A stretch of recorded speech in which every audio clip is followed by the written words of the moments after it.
Salmos número 24, versículo 1 e 2 do Salmo. Esse é o texto base, esses versos, para que possamos tratar do tema hoje, uma mensagem temática que vai se iniciar numa série que nós precisamos trazer à igreja de algo muito importante, certo? De forma instrutiva e bíblica, obviamente. Salmos número 24, versículo 1. Ao Senhor pertence a terra e tudo que nela se contém, o mundo e os que nele habitam. Vou repetir. Salmo 24, verso 1. Ao Senhor pertence a terra e tudo que nela se contém, o mundo e os que nela habitam. Fundou-a ele sobre os mares e sobre as correntes a estabeleceu. Amém? Vamos orar mais uma vez?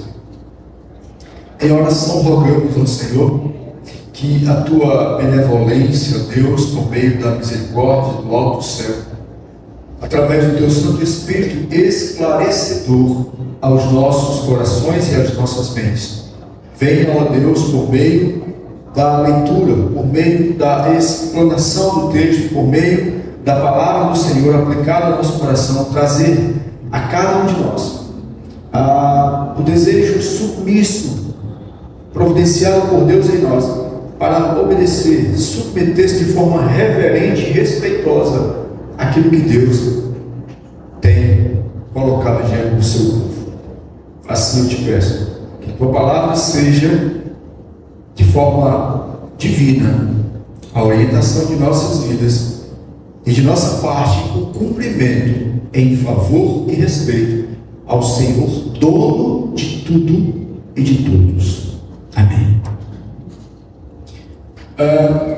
Meus amados, é importante que eu fale exatamente, logo mais nós vamos colocar as fotos, um layout, né? Não seria um layout, né? Na realidade, tanta coisa, são duas fotos apenas, né?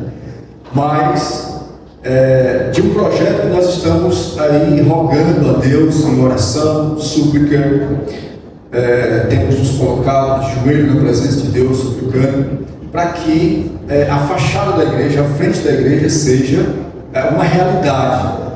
Ela é um sonho, um projeto que está estabelecido, mas precisamos também entender o teor e o tamanho da responsabilidade que está envolvido em tudo isso, tá certo? Logo mais nós vamos mostrar as fotos, mas nós queremos iniciar a partir de hoje uma espécie de esclarecimento e aprofundamento naquilo que torna a igreja um ambiente capaz e responsável por promover tudo isso que acontece na igreja. É uma entidade que não recebe um patrocínio externo. É uma instituição que não tem fins lucrativos. Nós não produzimos dinheiro para poder viver sobre esse dinheiro de forma esbanjando, de forma ostentando isso. A igreja, ela trabalha para suprir as suas necessidades básicas e também para nos ensinar a viver em comunidade. O interessante da igreja é que ela produz isso, e a palavra de Deus nos ensina isso. O ambiente de igreja nos ensina a viver em comunidade, e o tamanho da responsabilidade que nós temos dessa comunidade pesando sobre nós.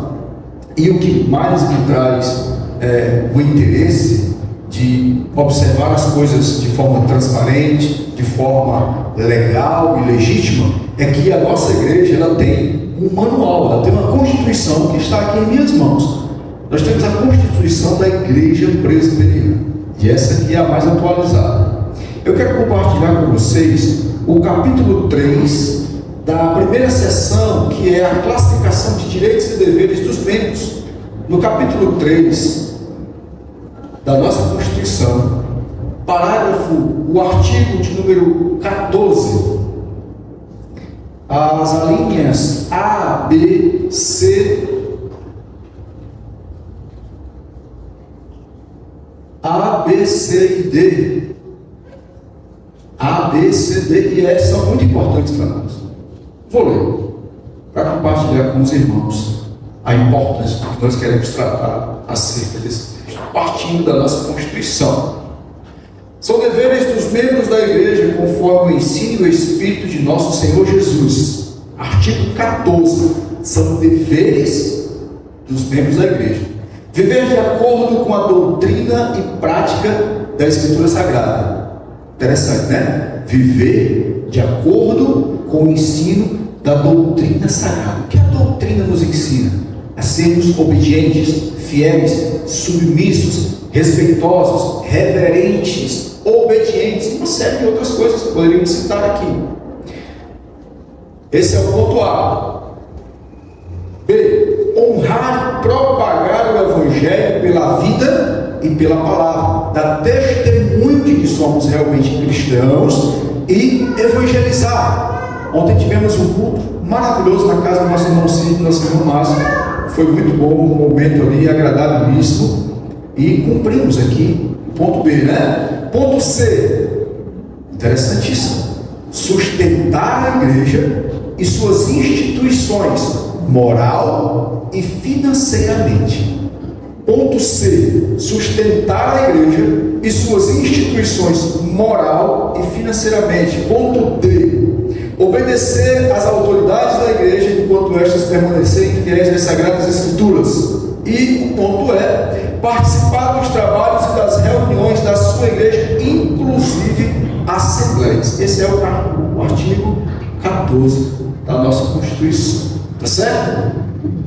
Dito isso, claramente nós queremos tratar sobre a responsabilidade de tudo que a igreja requer de nós. E nós vamos usar o capítulo 24 de Salmos, no versículo 1, que diz: ao Senhor pertence a terra e tudo que nela se contém.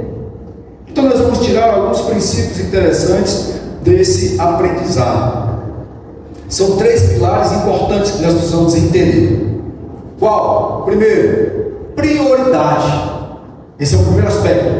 Prioridade. O segundo aspecto, responsabilidade. O terceiro aspecto, o nosso lugar no reino. O nosso lugar quando Deus criou a terra. Mas antes disso, eu quero fazer uma pequena introdução, ainda continuando o que nós começamos agora, mais claramente e com alguns textos, alguns termos bem importantes. São considerações acerca do dízimo, oferta, responsabilidade de manter a obra de Deus, assim como nós mantemos a nossa casa, assim como nós pagamos a luz para que a Enel não chegue lá e corte, né? Assim como você paga a água para que você tenha condição de fazer uso dela. A igreja, quanto à sua estrutura física, também tem essas necessidades. Mas como entender isso? Precisamos entender da ótica bíblica e exatamente do teor de como tudo isso se dá por meio de um compromisso meu e seu como membro. E aí nós vamos usar os 3 pilares de um cristão extremamente compreensível da sua responsabilidade para com Deus e a sua obra. Qual é o primeiro pilar? Prioridade. O segundo pilar, responsabilidade. E o terceiro pilar, o nosso lugar no reino. Vamos lá. Primeiro, o que é dízimo? Etimologicamente, a palavra hebraica para dízimo, que significa maser, significa a 10ª parte de um todo. A raiz hebraica, ela tem relação em uma constituição de um grupo formado como uma comunidade. Ok? Provavelmente é uma virtude que fala sobre um todo, um desenvolvimento do todo. Na sua semântica, equivale a uma coleção, uma união. E aí nós conseguimos entender exatamente que para Deus há uma preocupação com o todo e o reconhecimento de que uma parte desse todo deve ser devolvido para essa união, para esse povo, para esse corpo. No Novo Testamento, a palavra dízimo aparece com o mesmo sentido de que a 10ª parte, que é decatu. No dekatos, que vai dizer para nós que a sua intensa ativação é tomar o dízimo ou pagar o dízimo. Palavras que estão ligadas exatamente no livro de Lucas, que estão ligadas no livro de Mateus: dizimar, dais o dízimo. Todas essas variações vão estar ligadas a essa maneira de trabalhar com Deus em responsabilidade, em cultuar a Ele com alegria e compromisso, entendendo que o Salmo 24 diz: a Deus pertencem todas as coisas.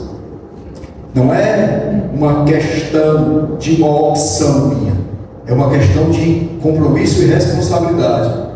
Então, todos esses textos e termos aqui, eles estão baseados em Levítico 27, versículo 30, e em Deuteronômio 18, a palavra dízima.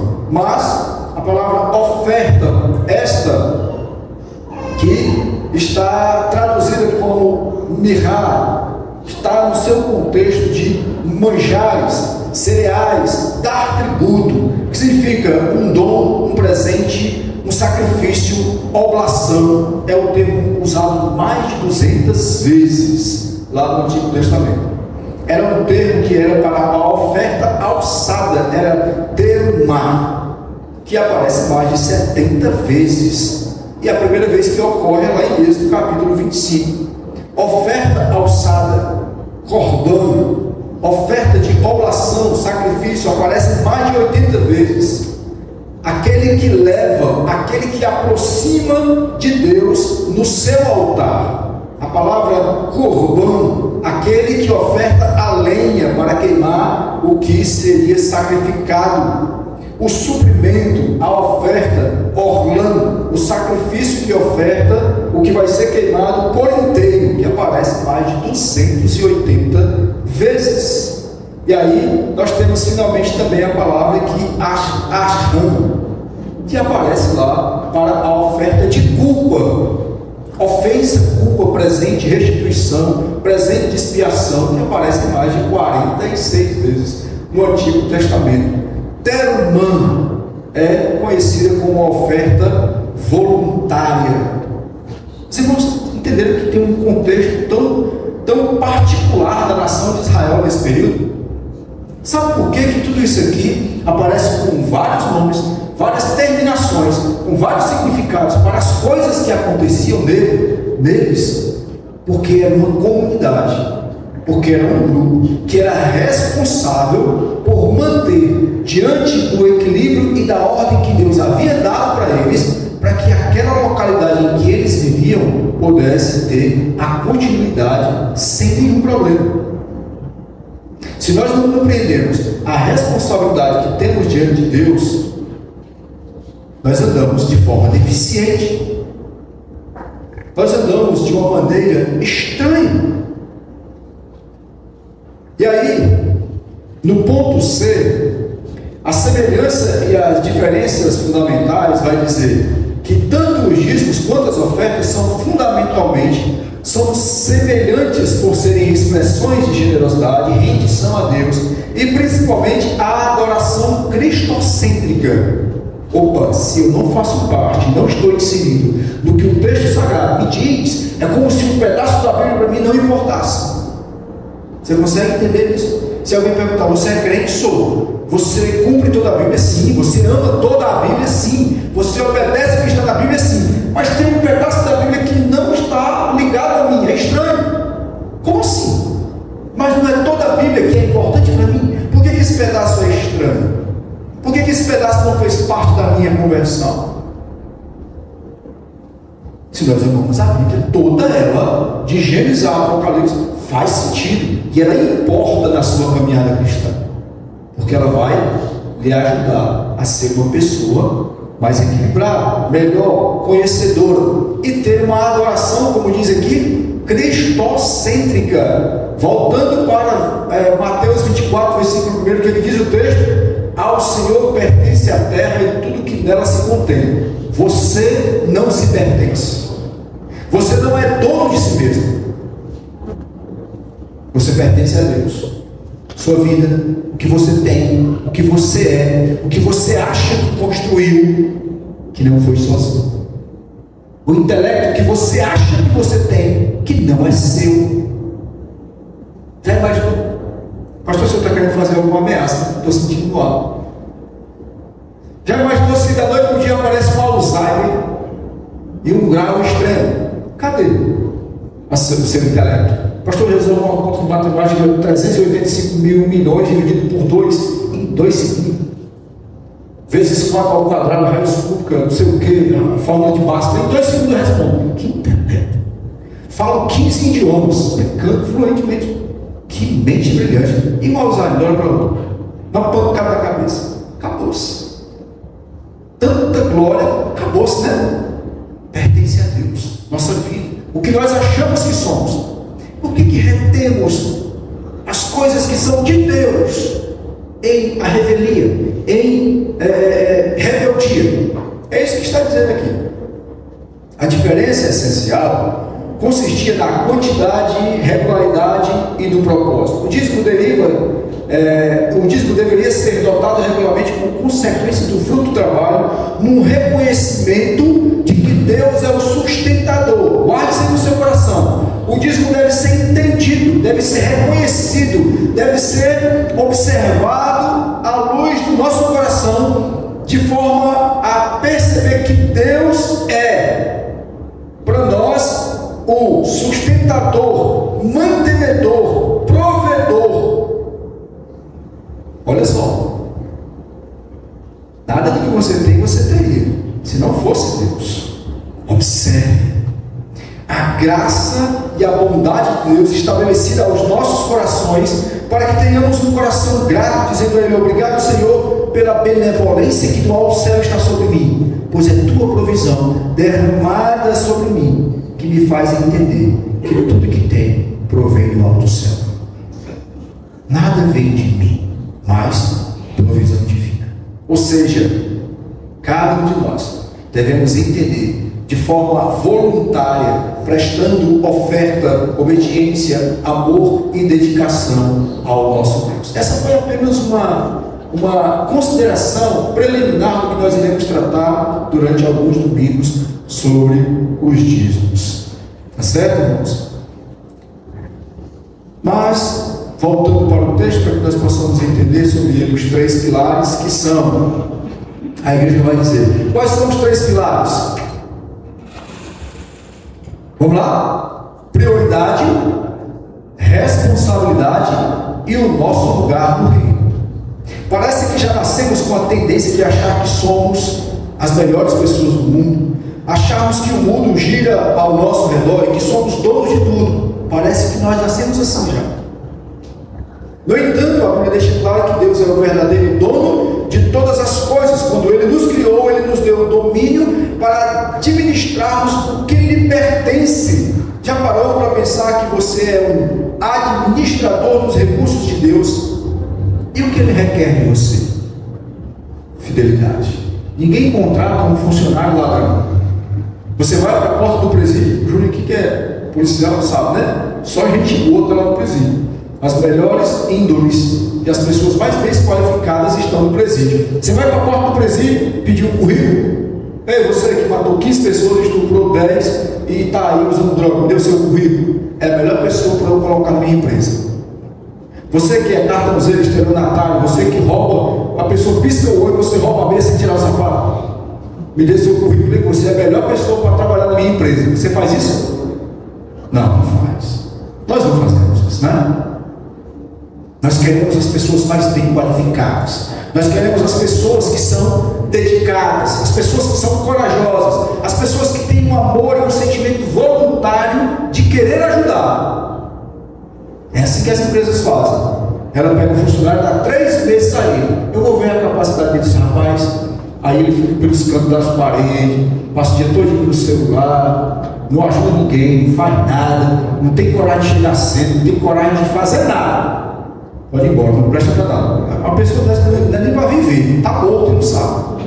Não serve de nada na empresa. Tem que ser proativo. Tem que estar um passo à frente. Antes do patrão dizer assim, eu ia pedir isso, eu já fiz. Não é babão não, mas é você quer ser uma pessoa dedicada, né? Por que Deus vai querer as piores pessoas para cuidar do mundo que Ele criou? Por que Deus vai querer ladrões para cuidar do mundo que Ele criou? Por que Deus vai querer pessoas que estão envolvidas com todo tipo de sonegação de imposto, com falcatrua, com corrupção? Deus vai querer essas pessoas para cuidar do mundo. Deus vai querer as piores pessoas para cuidar da igreja. Rebeldes, avarentos, amantes do dinheiro e idólatras. Deus vai querer essas pessoas negativas. Se essas pessoas estão inseridas na igreja, não amam e não querem ajudar a igreja, infelizmente elas estão enganando a si mesmas, e o lugar delas não é o céu. Eu fico muito triste em dizer isso, mas se eu não tenho prazer em ajudar a igreja, talvez eu estou só gastando um banco, porque toda vez que a gente senta, a gente arranha a cultura, arranha o verniz, afunda um pedaço do banco. Você está só gastando o banco. Pastor, que palavra pesada é essa? Não é eu, é Deus. É Deus quem diz. É Deus quem diz. Por que a minha obra, por que a minha casa, por que as coisas de Deus precisam ser tratadas como lixo? Por quê? Por que eu tenho prioridades maiores do que a do reino de Deus? Por que eu posso investir 50 mil numa coisa que eu estou desejando demais, e quando a obra de Deus precisa de 10 reais, eu só quero dar R$1,25? Aí eu investi 50 mil em mim. Mas você não é administrador do reino de Deus, das coisas de Deus, da obra do Senhor? Precisamos ter responsabilidade. E isso aqui é algo que edifica o coração da igreja, porque ela vai servir para você como a formação do seu caráter. Isso aqui não é uma mensagem de uma visão mercenária ou a teologia da prosperidade, em nenhum momento.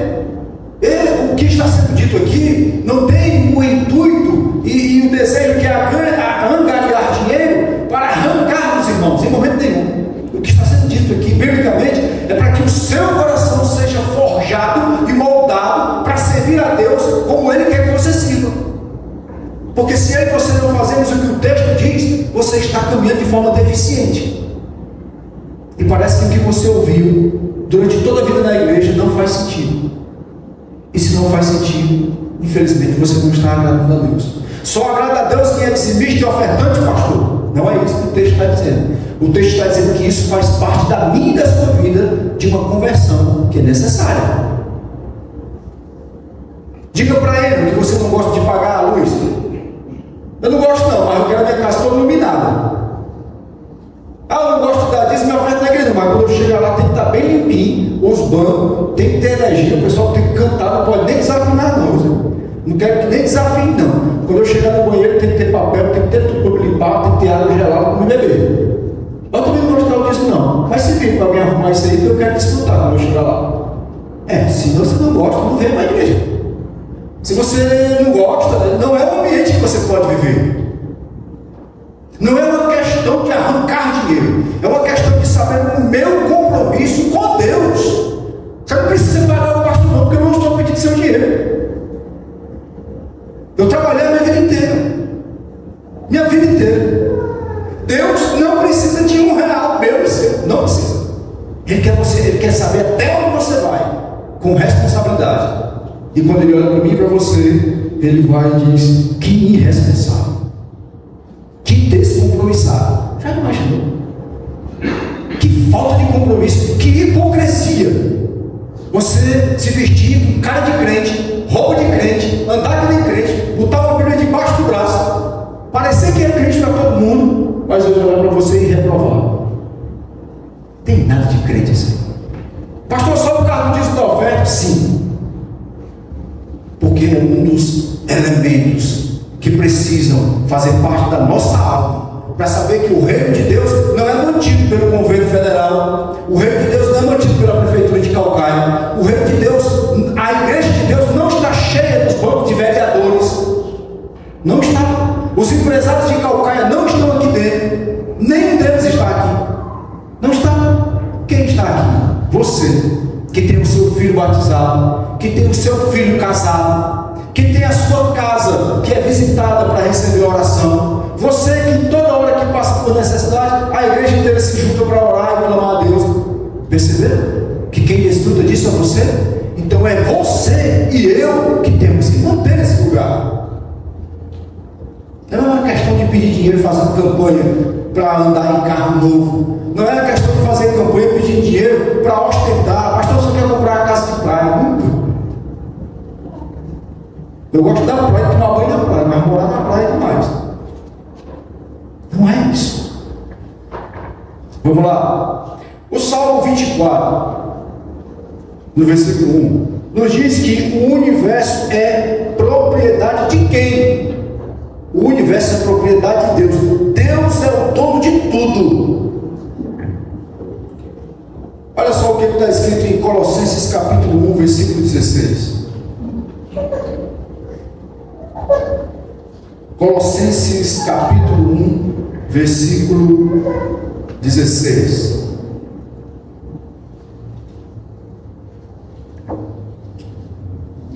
Deus é o dono de tudo.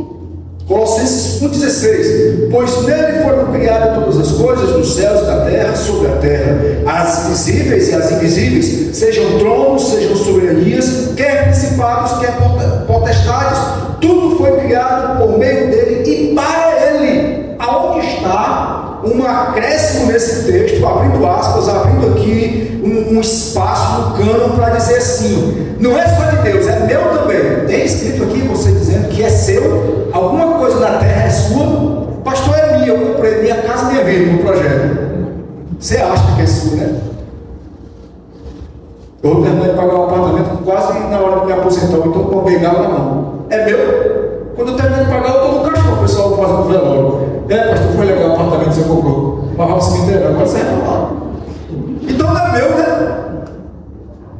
Entenderam como é que é a coisa? Parece que a gente brinca com as coisas de Deus, de dizer que Deus é só uma figurinha, uma fantasia, não sei nem onde é que ele está. Mas as coisas aqui é do meu jeito. Por que as coisas é do nosso jeito, né? Por que o meu dinheiro é do meu jeito? Por que a obra de Deus é do jeito que eu quero fazer? E se o pastor achar ruim, problema dele. Eu arrumo aqui um grupo aqui, arrumo 10 pessoas e mando ele embora. E a gente chamou o pastor. Oxi! Uma das menores preocupações na vida de um pastor deve ser a dele ir embora da igreja. E essa é a minha. Uma das menores preocupações da minha vida é essa. Estou preocupado não. A preocupação de todo homem de Deus deve ser orientar e instruir o rebanho de Cristo a fazer o que é correto. E enquanto eles estiverem rebeldes, a igreja irá pagar o preço. Enquanto a igreja for rebelde e não der ouvido, não vou dar o dízimo porque eu não gosto do pastor, eu não gosto, eu vou. Meu irmão, você está fazendo um grande mal para você e para a sua igreja. Você está atrapalhando a obra de Deus. Você está atrapalhando a obra de Deus. Você não está sendo bênção. Está sendo maldição. E é triste isso. A igreja não cresce, você não cresce, coração de pedra, uma vida infeliz, e você está sendo maldição da igreja. A obra de Deus, ela é feita de pessoas que têm um coração sensível e voluntário, amoroso, que ama ver o bem da igreja. O pastor pode ser a pessoa mais odiada na sua vida, mas não se preocupe com ele não, porque ele vai prestar conta com Deus. Você não presta, é com Deus. Você precisa ter intimidade com Deus. Olhe para Deus, olhe para a obra dele, ame ele, ame a obra dele, faça isso por ele. Entenda, porque tudo é dele, não se engane. Ele é o Criador e responsável de tudo, de todas as coisas, todas as maravilhas que ele criou, foi para a glória dele. Veja só o que diz o Salmo 145, versículo 15 e 16. O Salmo 145, versículo 15 e 16.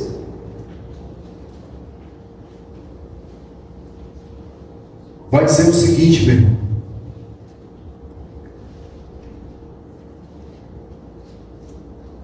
Em ti esperam os olhos de todos, e tu a seu tempo lhes dás o alimento. Abres a mão e satisfazes de benevolência a todo vivente. Sabe o que ele está dizendo aqui para mim e para você? Que você e eu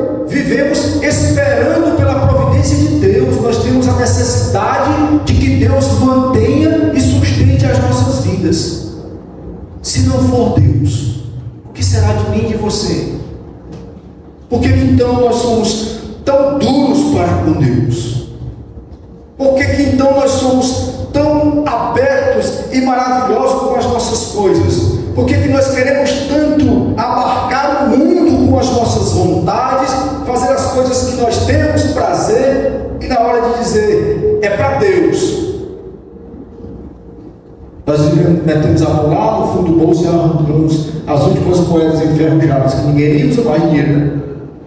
Você acredita que tem R$5 na minha carteira, está com quase 15 dias, agora que eu fui dar fé. Diz, pastor, está rico, R$5. Ninguém nem usa mais. Mas a gente fica, sabe, com o pior. Deus é o dono do mundo. Deus criou todas as coisas, estabeleceu. Todos os que estão nesse mundo são dele. E nós vivemos como se Deus fosse o nosso contratado. Como se Deus fosse o nosso empregado.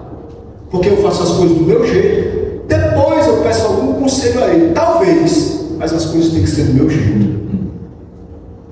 É incrível, né? Como Deus está lá no final da fila. Eu vou para onde eu quero. Eu faço tudo o que eu quero. Às vezes anda pelo meio do mundo e se abraça até com Satanás. Que é isso, pastor? Não tem negócio desse não. A Bíblia diz que aquele que é amigo do mundo, ele é inimigo de Deus. Se o mundo me dá prazer com as coisas que ele oferece, aonde está o meu coração? Será que está em Deus? Será que eu estou frequentando ambientes que glorificam o nome de Deus? Será que eu estou participando de eventos que exaltam o nome de Deus? Será? Coloque a mão na sua consciência. Olha o seu testemunho de vida. Muitas vezes é por esse tipo de prática que a obra de Deus não importa para mim. Porque a minha vida e as coisas que eu faço é do jeito que eu quero.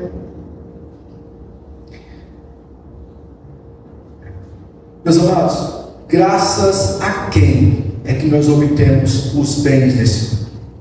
Nós acabamos de ver aqui no versículo 15, 16 do Salmo 145.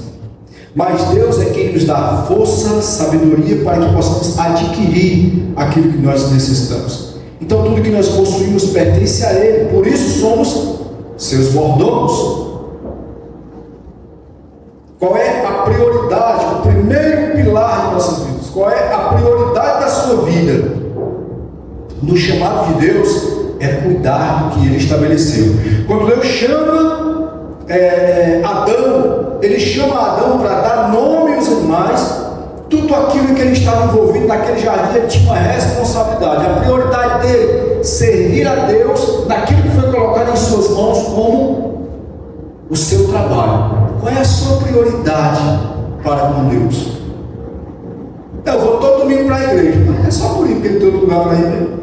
Não tem nenhum programa legal para passar televisão. Será que é assim a prioridade da sua vida?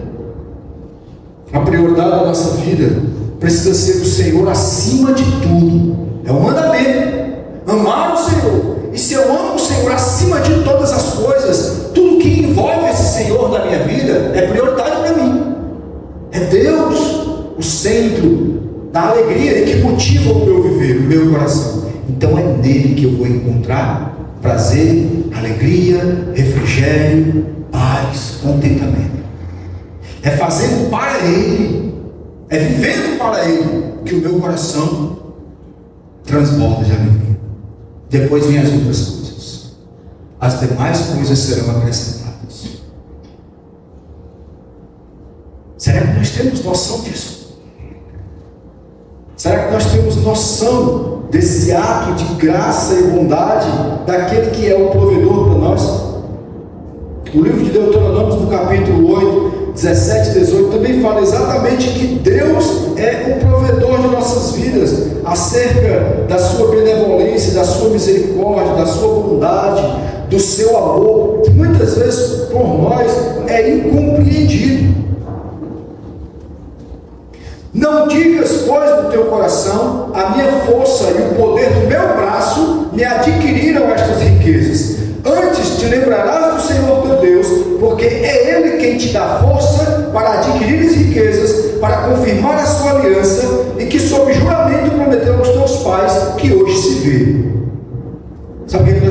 contrário a esse texto, você vai lá, senta-se na sua escrivaninha, lá no seu local de estudos, e diz: que maravilha, eu sou inteligente demais, eu passei nesse concurso, eu sou the best, eu sou um espetáculo, graças a Deus. Mas eu sou fora da curva, sou diferente dos iguais, né? É demais. Eu.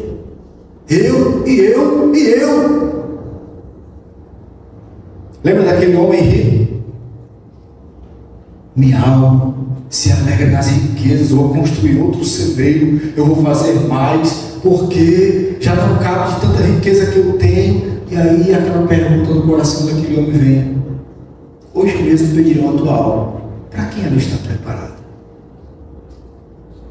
Do que adianta ganhar o mundo inteiro e perder a sua alma? Do que adianta acumular e ter e possuir e fazer? Aonde está a sua vida devota ao Senhor em gratidão pelo que Ele fez? Aonde está? Se nós gastamos tempo trabalhando dia após dia, domingos e feriados, e gastamos a nossa juventude, gastamos o nosso tempo, vivemos de forma exagerada para agradar o nosso eu, a nossa vontade, e Deus em último lugar. Qual foi a vantagem disso?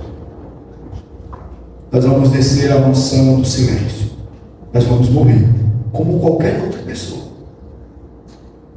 O que foi que você fez para a glória de Deus?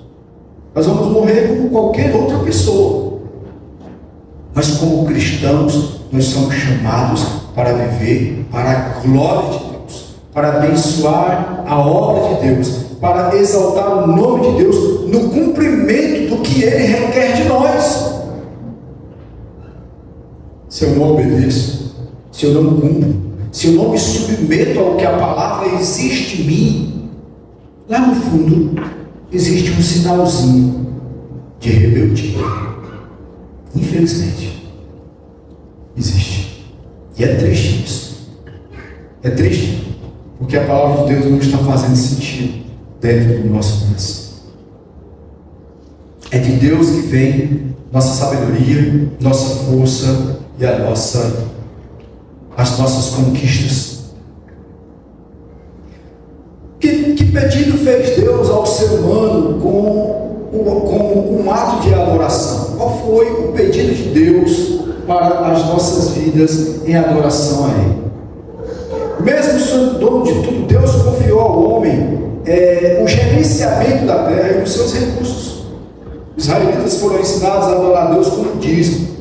Tudo que se produzia, Abraão já tinha esse costume de ofertar ao Senhor, que perdurou até o Novo Testamento. Além dos dízimos e das ofertas, são mencionados também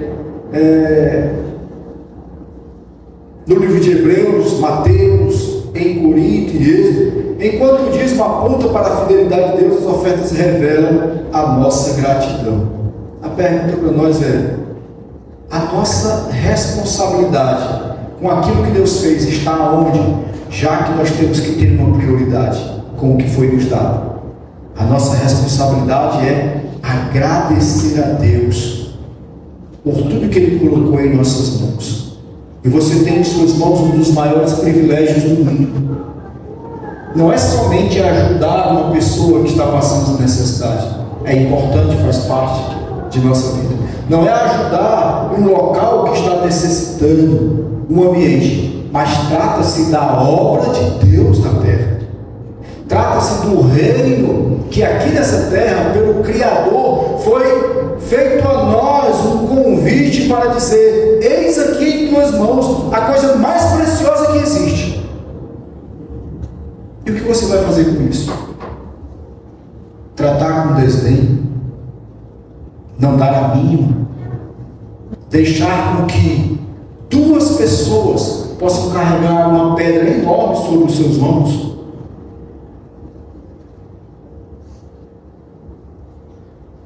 É necessário entendermos o compromisso para com Deus. É trazer diante de Deus a nossa gratidão. É devolver o que de fato e de direito é dele. e não reter. É ser compromissado com aquele que nos chamou.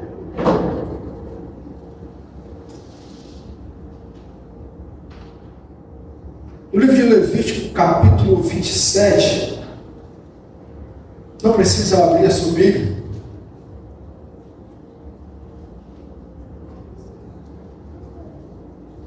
Capítulo 27, versículo 30, diz o seguinte, aos irmãos que desejam abrir, né? Se você conseguiu abrir, para que nós não possamos perder muito tempo, para não se estender muito, diz o seguinte, Levítico 27, versículo 30, também todas as dízimas da terra, tanto dos cereais do campo como dos frutos das árvores, são do Senhor, santas são ao Senhor. Mas pastor, estou vendo o senhor falar no Velho Testamento a todo momento, e lá as pessoas levavam uma ovelha, levavam animais, levavam trigo, levavam alimento, levavam algo da plantação deles, e nenhum de nós aqui trabalha como agricultor. A gente não pode levar um saco de arroz para a igreja, né? Um saco de feijão, sei que o senhor gosta muito de arroz, parece que está sendo do Maranhão. É verdade, eu gosto muito de arroz. Mas já que nós não somos agricultores e não podemos trazer um saco de alimento, o que você pode trazer para abençoar a obra de Deus? Entendeu a praticidade? Se a obra de Deus está precisando da nossa ajuda, nós iremos entrar com aquilo que exatamente é necessário. Então era assim que eles cumpriam a adoração a Deus, em um cumprimento daquilo que a lei exigia, daquilo que a palavra determinava. A obra de Deus precisa de você. Nós não podemos viver de forma tão egoísta. O que é melhor para mim e o que é pior para o outro, né? É muito mais para mim e bem pouquinho para você. É assim. E Deus não faz assim. Ele não nos trata segundo a nossa maldade. Sabe qual é a diferença de nós e Deus? É que nós somos cruéis. Nós agimos para com Deus com requinte de crueldade, sabe? Nós somos omissos, nós viramos as costas, nós fazemos de conta que não é conosco que o pastor está dizendo isso. Nós esquecemos, fingimos que está tudo bem. Olha só, enquanto a grande necessidade está estabelecida, a igreja caminha a passos lentos para a realização de tudo que ela necessita, por falta de amor, por falta de solidariedade, por falta de generosidade. Uma das coisas mais terríveis e constrangedoras, eu falo por mim, como pastor, para falar na igreja, é de dinheiro. Mas é uma das coisas que mais atrapalham na igreja. Sabiam disso? Mais atrapalha a igreja. Se nós tivéssemos 2 pessoas que bancassem tudo que a igreja precisa, era necessário estar falando disso? Não tem. Se nós tivéssemos 10 pessoas que bancassem tudo que necessita, era necessário? Não é suficiente 10 pessoas. A igreja é um todo. A não ser que a gente pegasse as luzes, viu assim, chamasse o João e o Cássio, e a gente ligasse as luzes só em cima de quem dá o dízimo e a oferta. Não, só esse irmão que contribui vai ser iluminado, porque ele é iluminado, né? Os que não vão, vai ficar tudo escuro. Os copos que tem da água vai ser só para os irmãos que dão o dízimo, só eles vão poder. O banheiro fica na chave só de quem dá o dízimo. Os irmãos outros ficam aí, faz nas calças, vão por mar. A gente poderia fazer isso, né? Mas Deus, ele derrama a chuva sobre justo e injusto. Deus derrama a chuva sobre um cidadão, pai de família, o homem de bem, a pessoa de direito, o homem honesto, o homem fiel, e derrama a chuva sobre o marginal, o ladrão, o estuprador, o miserável, o desgraçado, o bandido que está no mundo. A chuva cai sobre os dois. Não é interessante isso? Como Deus é bom. E as piores pessoas somos nós. Pastor, você está falando dentro da igreja que nós crentes somos as piores pessoas. Irmão. Eu digo 10 vezes se não preciso. Porque nós agimos pior do que o pessoal que está lá fora, que não sabe de nada. Porque eu e você temos uma Bíblia todo dia na sua mesa.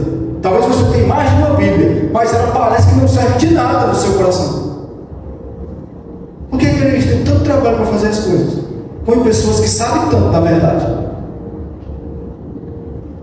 Não é muita cara de pai olhar para Deus, falar com Deus, orar a Deus e nem ligar para as coisas dele. Incrível, né? Mas é assim. A finalidade de tudo isso, meus irmãos, na realidade, é ser grato a Deus.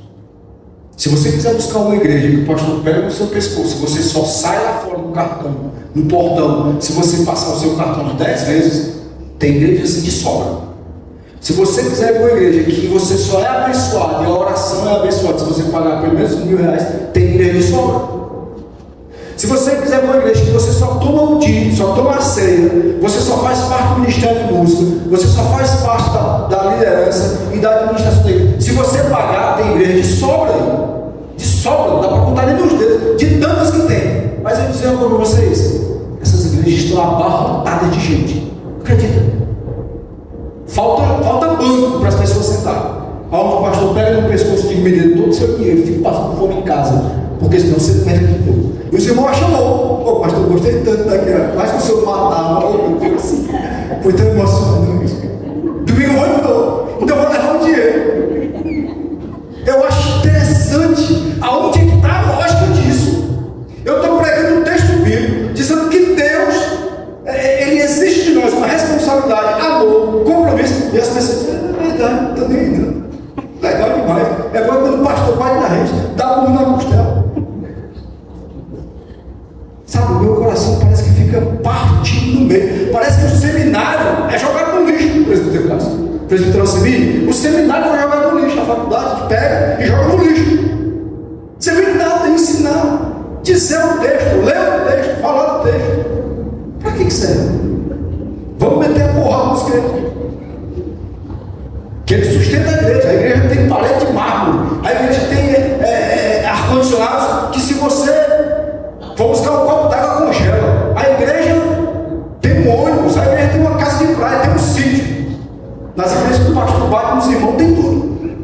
Mas nas igrejas que ensinam os irmãos, meu irmão, eu só queria, meu sonho, o sonho de vocês é fazer 2 colunas ali fora, fazer uma puxadinha. Olha, uma puxadinha.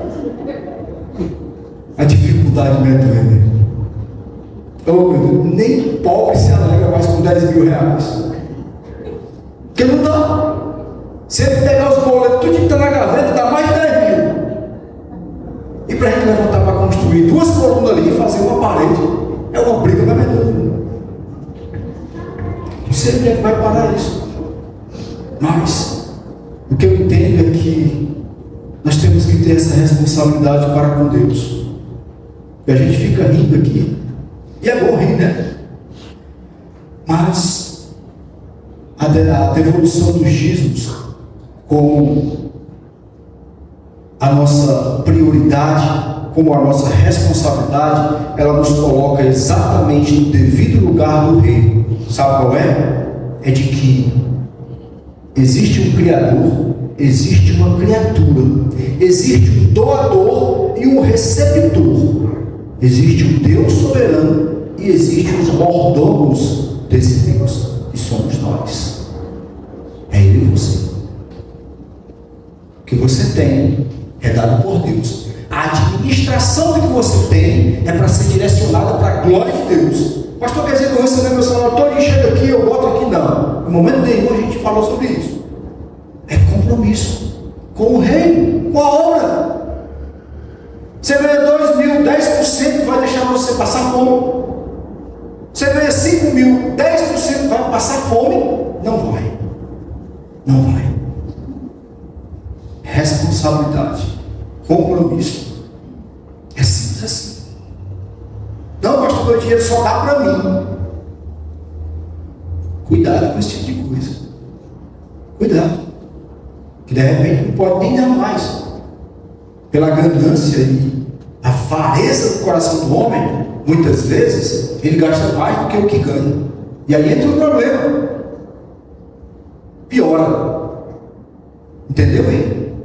Quando nós nos submetemos à vontade de Deus, a entender que fazer a obra de Deus, amando, cuidando, dizimando, ofertando, ajudando com o coração voluntário e sensível, com certeza essa administração, reconhecendo a bondade de Deus, vai trazer graça, misericórdia e uma vida equilibrada para cada um de nós. Não quero ser aqui um líder mercenário ou que quer arrancar tudo da igreja. O meu pedido e o meu desejo aqui é de que vocês se tornem responsáveis pelo sustento da igreja de vocês. Pastor, quando o senhor diz igreja de vocês, o senhor está aqui nela? Não, eu estou nela, mas eu não sou membro dela. Os membros são vocês. Eu sou membro lá do presbitério. Ah, o senhor não passou mais de 30 anos aqui nessa igreja? Pois é, mas agora eu não sou mais dela.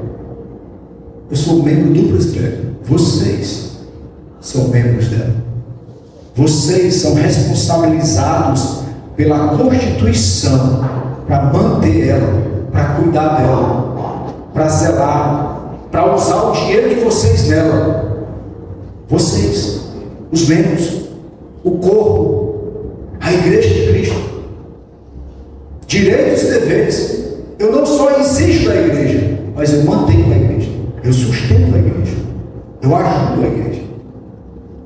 Eu não posso só exigir e cobrar dela, eu tenho que manter ela.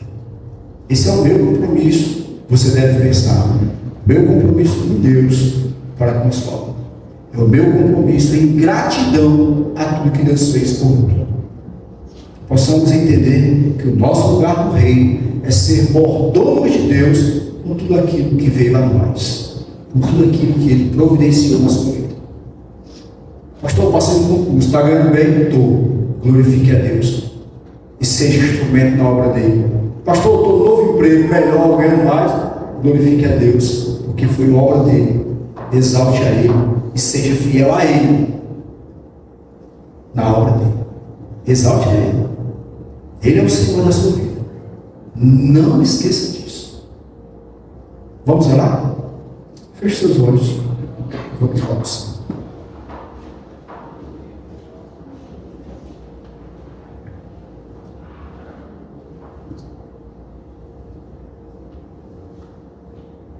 Deus eterno, bondoso e gracioso, paciente e misericordioso com os pecadores que somos, rebeldes, corações de pedra. Quantos anos, Senhor, quanto tempo nós ainda estamos vivos sem merecer, e o Senhor tem suportado cada um de nós. O Senhor tem sido misericordioso. O Senhor que é o dono da vida, que pode dar e tirar a vida de quem quer, pode acabar imediatamente com a vida de qualquer pessoa, porque Tu és o nosso dono. Tem misericórdia da maneira como vivemos, como nos comportamos, como caminhamos com aparências mentirosas de que amamos ao Senhor, de que conhecemos a verdade, mas ela não significa muito para nós. Pois na hora de cumprir essa palavra, não é recíproco as nossas atitudes. Muitas vezes sendo somente ouvintes e não praticantes. Tem misericórdia de nós, Senhor. Compadece desse povo. Compadece, ó Deus, da Tua igreja.